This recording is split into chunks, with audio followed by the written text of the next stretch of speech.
Hey, you awesome folks! Thanks for taking this journey of discovery with your guide, Keith Haney.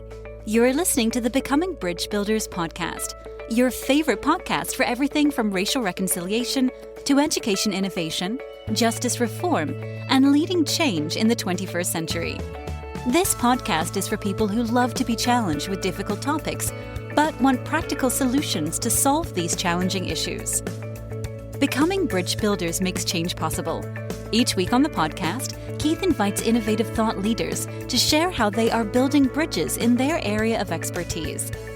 You will hear breakthrough ideas and concepts that are changing the world. He's featuring guests who are best-selling authors, leaders at Microsoft, entrepreneurs, leading educators, professors, lawyers, and so many more. Listen in to learn how you can be the bridge to the change you are seeking. My guest today is Holly Porter. Holly is an international speaker and creator of 11 startup companies. Holly stands as a beacon of resilience, a 13-time best-selling author, seasoned philanthropist, and true survivor. Her remarkable journey includes a 70-day battle with COVID-19. Emerging from this challenging experience with unwavering determination, she is not just a speaker, but a living testament to the power of resilience. Passionate about wellness, she goes beyond her achievements in the business world. Holly leads a nonprofit dedicated to aiding the long COVID community, showcasing commitment to making a positive impact on people's lives. Her infectious joy embodies hope, and her wisdom uplifts others, proving that healing is possible after the toughest of battles. Inspirational and influential, Holly continues to inspire countless lives along the way. Through her diverse accomplishments and commitment to philanthropy, she has become a source of motivation of those facing challenges, illustrating that one can overcome adversity with strength, positivity, and a generous spirit. We welcome Holly to the show. Well, we welcome Holly to the podcast. How you doing today, Holly? I'm great. How are you?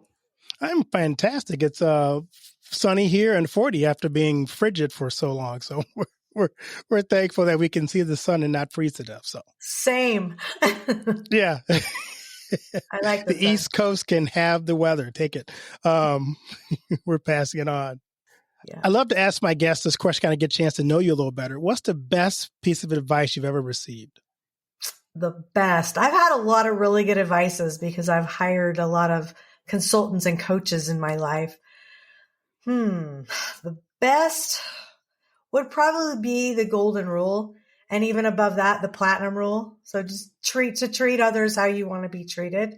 I feel like my parents raised me that way. And now I feel like I raised my kids that way. And hopefully that, it just, to me, what goes around doesn't always come back around, but that's right. You can't live your life in that space. You've just got to do good, be good, and hope for good. Right. I like that. I love finding out about my guests because, along our way in our journey, so many people come into our lives who either inspire us or spend time with us or invest in us. Who are some people that you want to just kind of maybe take a moment to thank who have done that for you in your life? Oh, wow. Yeah, it means a lot to me when people are willing to invest. I call those mentors. And my parents, obviously, my mom's passed away now, but I still have my dad. And they just gave us a lot of very different skills. Each of them were so opposite. But I think I got a little piece of each of them. And so I would say, first of all, them. And then just, I've had a lot of mentors in business. I've had a lot of mentors in religious opportunities, different ways that I've served in Rotary International for a long, long time. And watching people that are changing the world and serving just at a higher level lights me up. Like I want to be part of that. And so I'm always on the move and I like change like a lot of people don't. I love it. I think change is good. I think that's how we learn. That's how we grow and conquer our fears. So I've just watched people like that over my life and followed their lead. I like watching other people go through change. I don't want to go through it myself, but if you're going through it, that's fine. Well, I don't love it all, but I do. I like just knowing there's going to be change. So if I'm going through something I don't like, knowing that it's going to change, that's good. That's true. That part I agree with. I read your bio and you have such an interesting background, but just kind of walk us through your personal journey. Oh gosh, starting when? I'm old. You get to pick. Oh, wow. Well, just to sum up, before really my life changed the last couple of years, I've always been an entrepreneur. I always had my own businesses, even starting probably when I was 12 years old. My dad was an entrepreneur. My mom was more of a homemaker, but she also had her own businesses as well over the years. And then after I got out of high school, my big goal really was to get married and have kids and have 3 jobs. And nothing's changed. Like that has all been, we have 8 children between my husband and I, and almost 17, no, we do have 17 now, grandkids. And that just, but I always had like at least 3 or 4 companies at a time that we were doing things with. And it was kind of chaotic sometimes, especially when we had a house full of teenagers, and we've raised all our children now. We've been empty nesters for about 11 years. My baby's in the military, and we like have lots of grandkids, and they're all live within about an hour apart, besides a couple of them.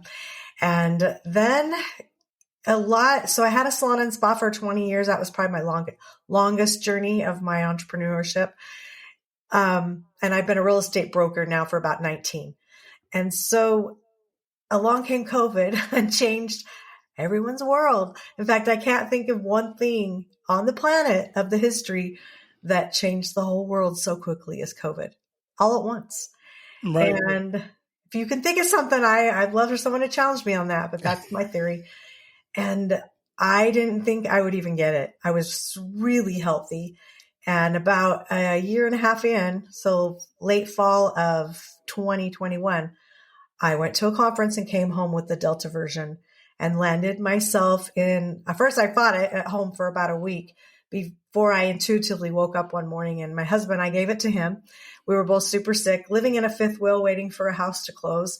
So people would just bring us food and leave it on the steps. We didn't talk to anybody. We were just so sick.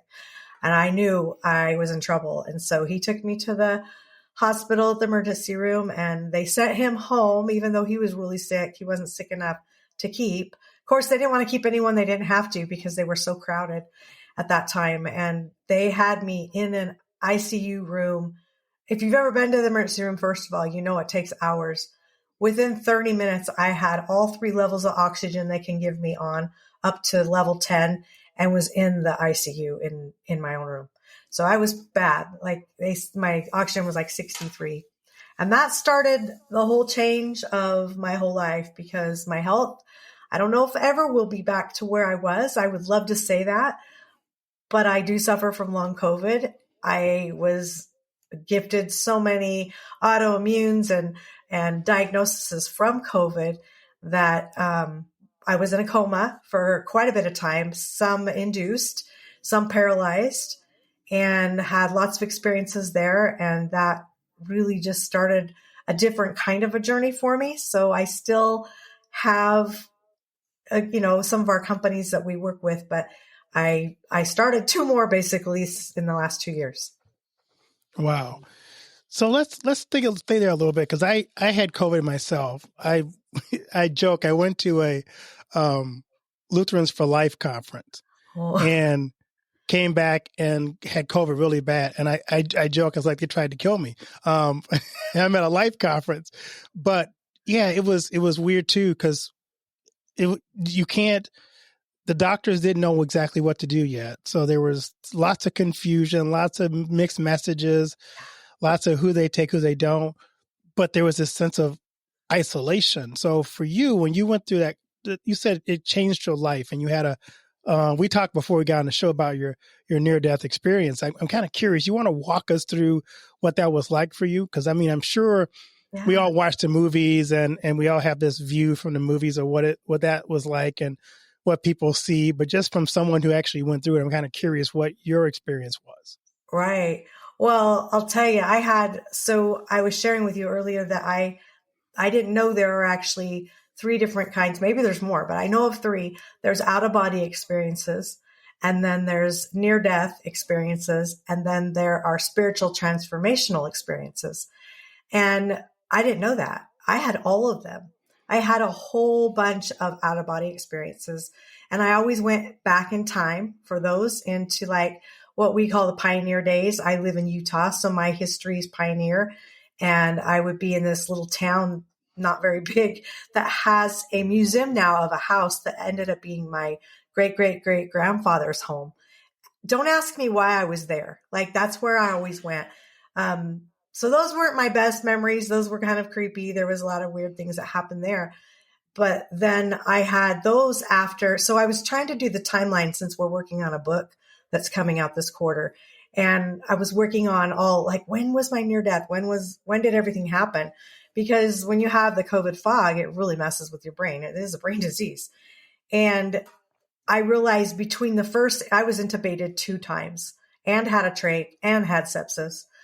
So the in between the first trach and the second, or not the, sorry, first intubation and the second one, it happened, the near death happened during my first intubation. But I told them about it when, they take it out, you could talk. Not very well, but I could talk. But my sister said just before they walked in, she said, you were like, I have to point to the alphabet. And they had my hands tied to the bed, by the way. So I wouldn't pull the ventilator out. Not that I wanted to, but I couldn't smell. I lost all 5 senses. I couldn't smell. I couldn't taste. I had the ventilator in, which took away 90% of my hearing for some reason. And then I couldn't touch and I couldn't see because I'm way past legally blind. So if I didn't have glasses or contacts in, which I didn't most of the time, until they realized I really wanted to at least see. But, everybody had the yellow mask, the hats, the capes on. So all I could see was people's eyes. That's how we communicated. But they would untie my hand so I could point at the alphabet. And that's how I would spell out things. And I barely even could lift my hand because I was so weak. I remember it was like a big deal when I could lift my phone. And then it was a really big deal, which was way later, when I could lift my iPad. So I had a case on it. I could lift it up and watch movies and things. But my sister said I started spelling out kid, K-I-D. And she goes, oh, your kids, do you need something for your kids? No, I kept going. And she said, when I realized you were spelling out kidnapped. So what's interesting now, looking back, it's been 2 years, there's still pieces coming together. I truly believe there's a lot more to the story that will be revealed to me when it's time. And that's really unlike me to not want to know so bad, but I really don't. I don't feel like I need to know that information. I feel like I saw a lot more. But I felt kidnapped. So in that particular experience, she said, I was freaking out. She's like, I'm looking around because my husband's homesick. He couldn't come see me for about 3.5 weeks because he had COVID. And at that time, thank heavens, when I had it, they would allow one person every 24 hours. And they saved my life. My 2 twin sisters and then a daughter were there most of the time with me, but they would stay with me for 24-hour shifts because somehow they knew I wouldn't make it if they didn't. And I don't believe I would have, because early on, they just said, do you need us to stay? And I did. And it's weird. I'm very independent, but I think it held the medical staff more accountable because they were in the room all the time and they were so overworked. But I just think there was so much going on at that time that anyway, that was there were so many miracles. I could talk about miracles a lot let me just throw this one out there. I never had medical insurance my whole life. 2 months before I got sick, I got it. And my bill was $1 million. Holy cow. So, I'm telling you, there was so many miracles. I could just go on and on, but having them there was a miracle. And she said, as soon as she realized I said kidnapped, sorry, I'm jumping all over the story, but back to the story. The doctor walked in and they were going to extubate me and take it off. And so as soon as they took it off, I was able to tell her. And jokingly, it probably really shouldn't be jokingly, but jokingly, I feel like everybody's job descriptions have to have some kind of training, right? And I look back and I think whoever took me, because I don't ever remember seeing my guide that took me in this near-death experience, but I feel like they were like learning the job, or they were training, or they were new Right. because they took me and they weren't supposed to. That's the only I come up with, that I think that's why the kidnap felt like I was kidnapped, because I was taken and I wasn't supposed to be taken. But I would see people in my room, and I was having her like open closets, and I wasn't really that I was scared. I think I loved where I went, but I knew I was supposed to be here. And so I think that fear of, they kidnapped me, they shouldn't have. I think it was more like I was more mad. Why would you do that? And I think part of it, I might have been more mad that I had to come back. Who knows? I mean, I'll know someday, because most people that you talk to that have those experiences, they'd rather stay. Now, obviously, we don't get to talk to them because they didn't come back, right? That's true, right? Yeah. So that was basically how that first took place at that point. But I mean, that's a whole another story. I was in some beautiful place, but I will say, just a couple months ago, I had a friend of mine who trained me in hypnosis.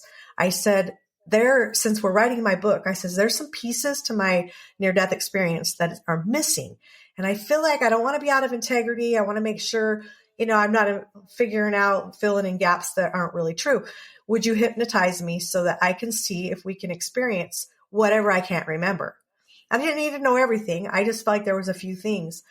And that was an amazing experience, because he took me to the before the near death that I remembered. Like, it was where I was. I call it the in between. And there was a couple things that so solidified some business things that I'm doing right now, and some reasons why I did things in the last couple of years that were so amazing, because it was like, oh my gosh, subconsciously I knew that I made that decision and I didn't know why. And now I know why. And I feel like that's kind of like, I got a little peek behind the curtain of what Sure. I saw that I didn't remember. And so, like, for me, it's exciting to know that there's probably more of that, and it'll be revealed when it's supposed to be. And I'm okay with that. So this is a question I'm curious to know. What was your faith like before the near-death experience? Stay with us. We'll be right back. And now a word from one of our sponsors, For Freedom Mobile. If you're using AT&T, Verizon, or T-Mobile, then you're being tracked.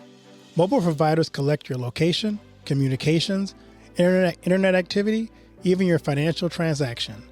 They sell that data to anyone willing to pay for it and provide it to the government without a warrant.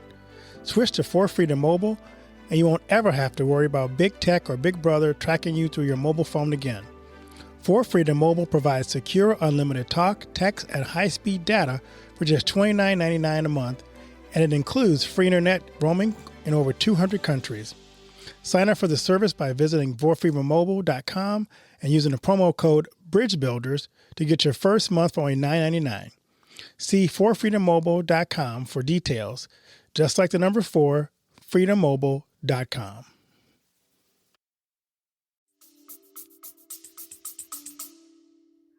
Well, I was raised very religious. I would say I was religious and spiritual. I would say now I'm more spiritual. Does that answer that? Mm-hmm. Yeah. Because I know sometimes people who may not have been religious, sometimes after that experience, Yeah. become more religious or more spiritual. So I'm just kind of curious, before or after the transformation that you felt about your connection with God and just life in general. Yeah, I feel like it's more of a connection with God that's spiritual, and the religious, it's still there, but I feel like, yeah, definitely more spiritual now. I didn't have the greatest last 2 years. Like that's still coming together for me. Like, there's so many medical things that were happening with my body that I didn't have happening before. A lot of COVID fog, a lot of those kinds of things. But it's, when you come back and you think that, like, your children, for instance, you would think they'd be like, oh my gosh, my mom almost died. I mean, there were many days I should have. And you would think that they would like want to be closer to you, or, and then they're adults and they have children but I will say it was the opposite for me. It was like it was like I was just vibrating at a different level or something. And it was like I felt pushed away. And that was hard. I mean, I cried. I'm not a crier. And I cried and cried and cried the last 2 years more than I ever want to admit over so many things and so many heartbreaks. And I'm a world changer. And I know that. And it's like, dang, how do you change the world if you can't even feel like you can change your backyard? Right. I've ran for political office before, and same thing. It was like that. It's like that defeat when you know you can do so much good, but it's like they don't want it, right? And so they're not your people. It's just learning how to step back and say, okay, I'm not going to make everybody happy. Everybody's not going to like change. Everyone's not going to like to move forward. They say it, but their actions speak louder than their words. Right.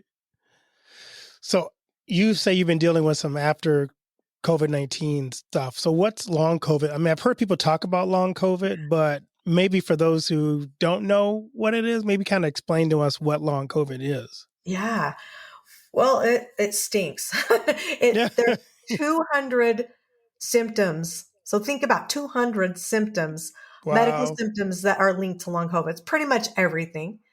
It affected every organ of people's bodies. No two people are affected alike. There's 65 million documented cases last I checked. And, there's a lot that aren't documented, obviously, right? Where there's people that have it that we don't even know they had COVID. And there's never going to be people that we will not be able to serve. Like we'll never run out. There's just so many, and so many have it. Okay. First I want to say I was the extreme. I was a miracle that should not have walked out of the hospital. I know it.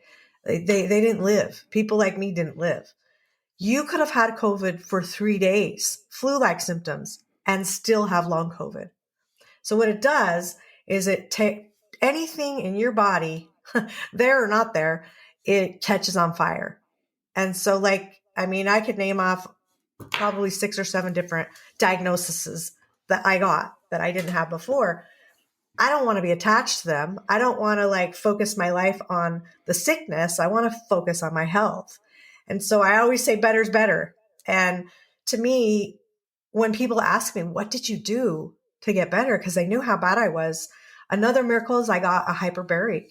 I was going to one, and then a high school, believe it or not, I'm old. So high school was a long time ago for me.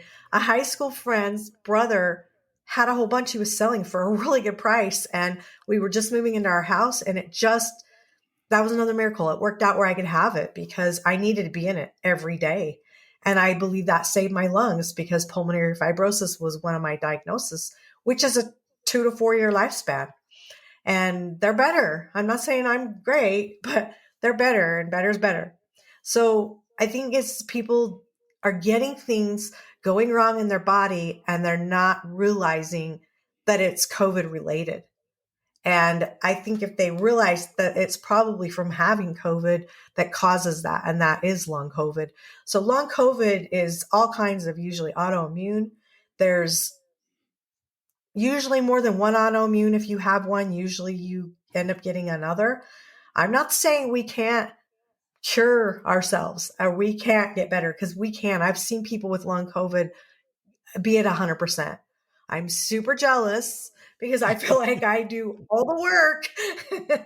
And, with the stress I was under the last couple of years with things going crazy, I think that probably deterred me from getting better faster, I believe, because stress definitely. So I think that's one thing we have to watch. Stress just causes all kinds of crazy things. But I think if you just find in your heart what is positive for you, what helps you move the needle, and do more of that. What makes you happy? Do more of that. Because can we just talk about the mental I have survivor's guilt, and I never had anxiety. I never had really depression. I wasn't a depressed person. All of that. I had all of that. Out of those 200 symptoms, I could check off 75 easily that I've had.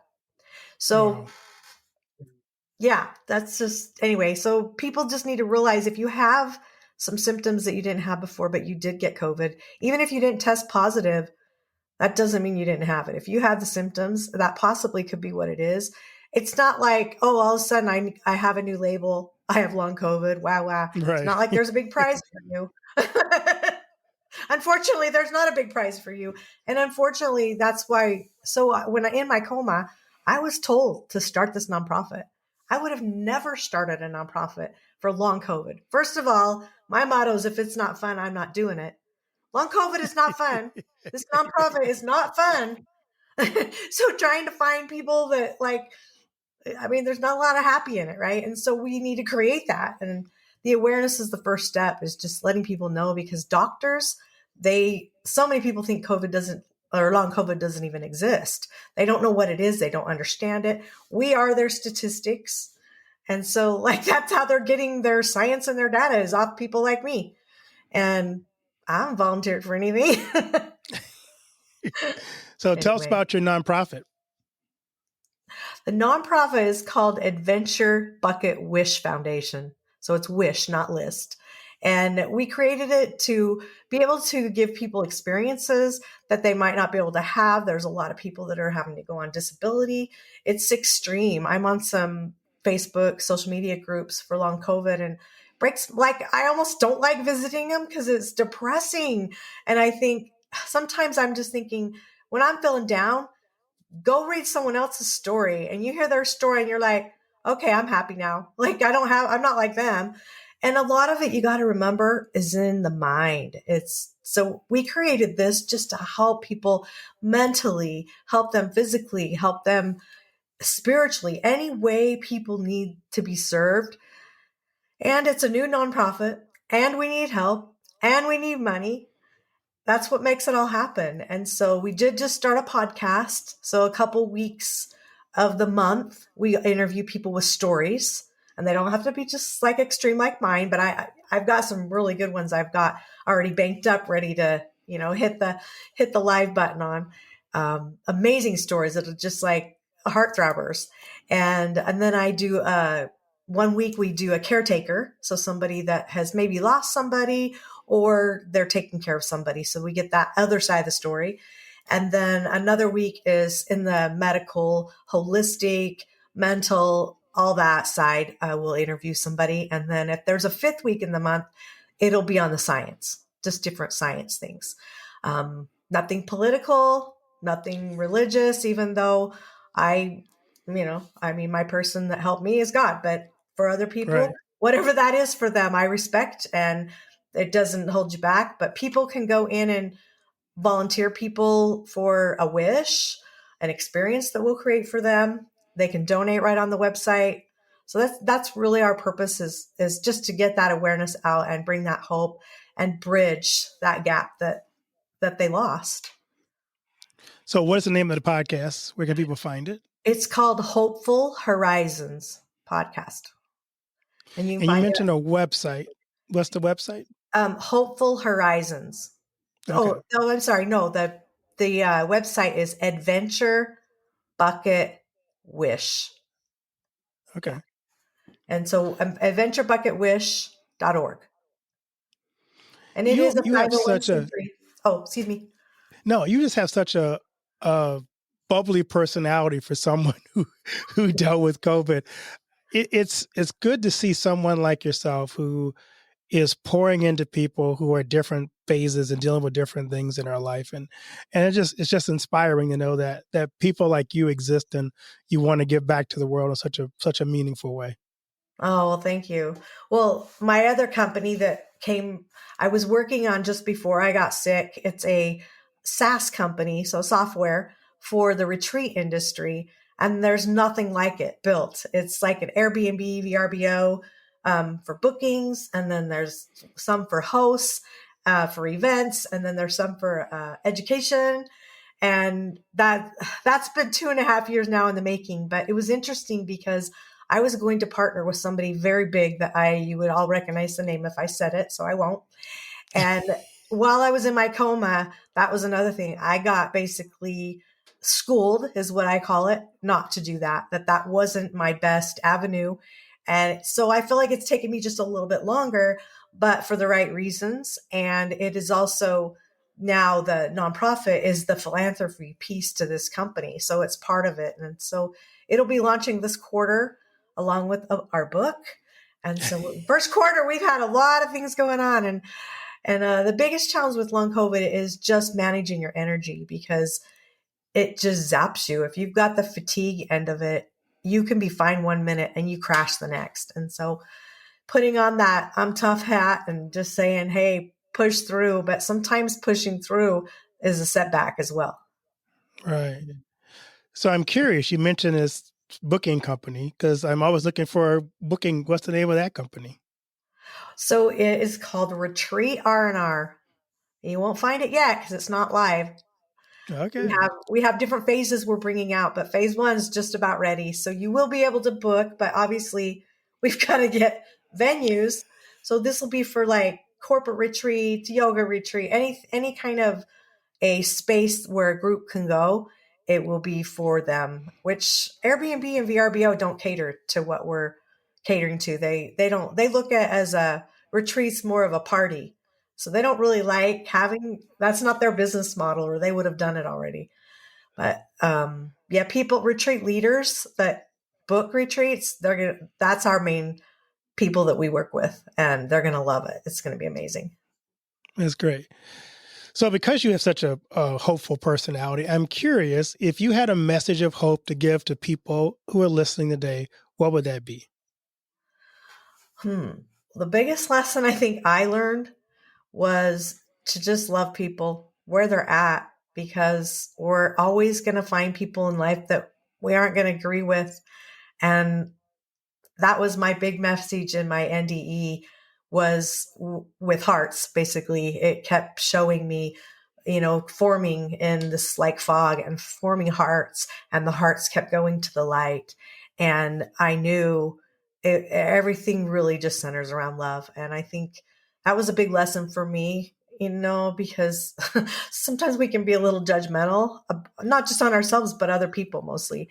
And I think if we just step back and realize everybody's got their own journey and everybody's got their own challenges, we don't always know what they are, and we don't need to know what they are. We just need to love them where they are. That's great. So in this season of your life, what are you most excited about? Oh gosh. So I'm more excited about life right now, just because 2 years ago, I had all these startup companies. I always was a happy person. I loved mostly everything I was always doing in business or whatever, activities, whatever. But I couldn't really tell you, like, I was writing books and speaking and traveling and loving life, but I couldn't really tell you, like, is this it? Is this my legacy? Is this my passion? I couldn't answer that. And now I know I got those answers in my NDE, and I know that path was laid out very clear to me, and I'm on it. And it's taken me on a few detours and a little bit of a ride the last couple of years. And right now it's like bigger and better than ever. And I see the end result, and nothing is going to stop it. I mean, I might get some more detours, but the right people are going to show up.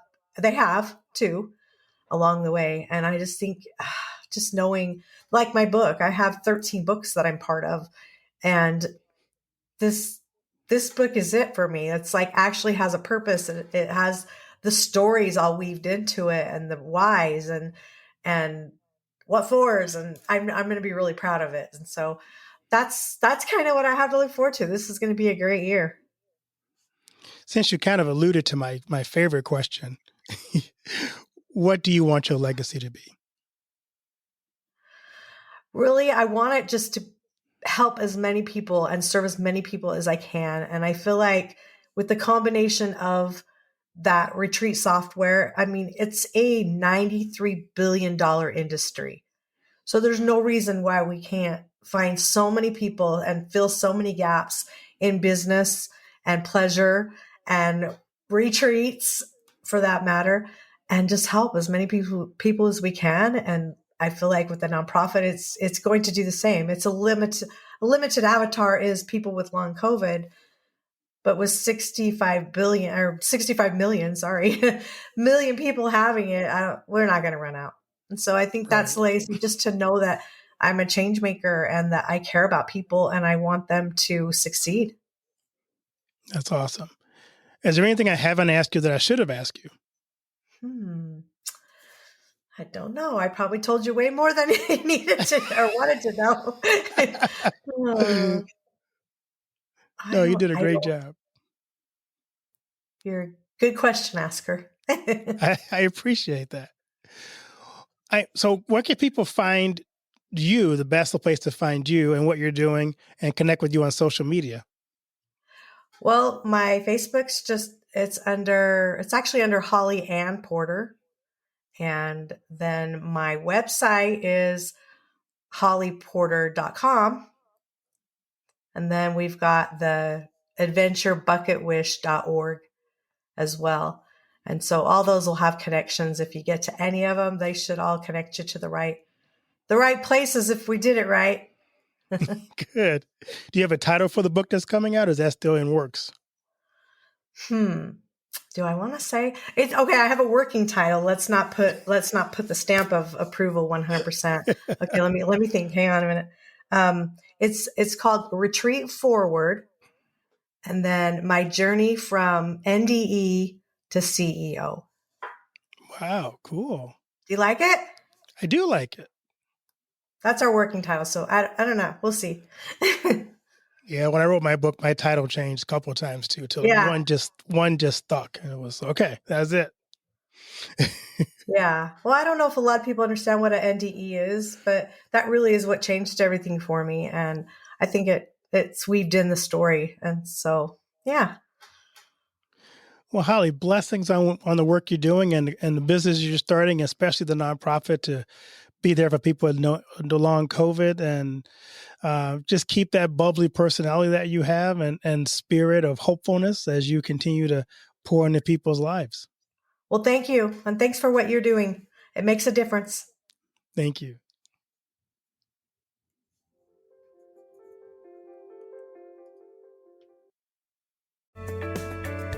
Thanks for listening to Becoming Bridge Builder.